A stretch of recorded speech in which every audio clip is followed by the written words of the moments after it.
So we got a rooftop unit over here that's going off on flame failure.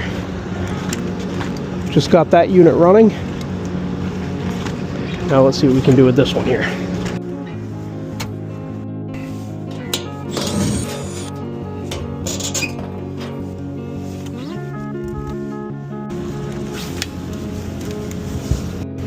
There we go.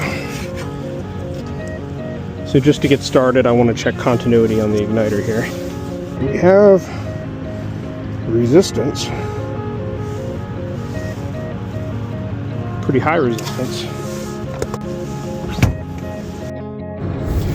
So our inducer is not coming on.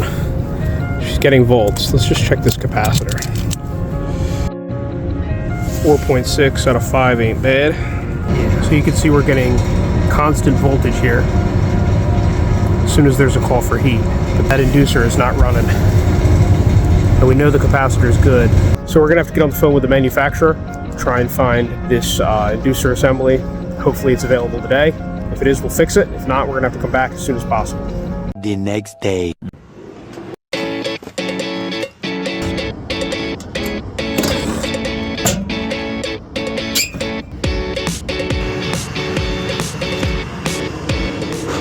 You can see all the pitting on this, the white, and that's just wear and tear.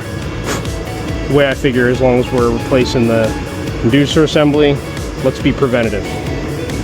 You can see the contrast here between the old and the new. New guys, when you're changing a hot surface igniter, do everything in your power to protect this element. Don't touch it with your hands, nothing, because it is super fragile.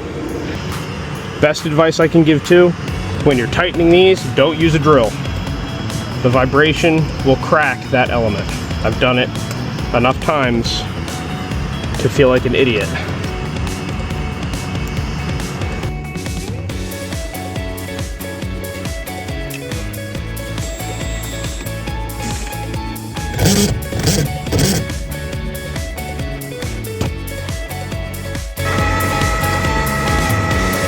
All right.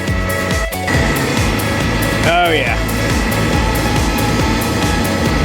It's like a reward. And we are back on.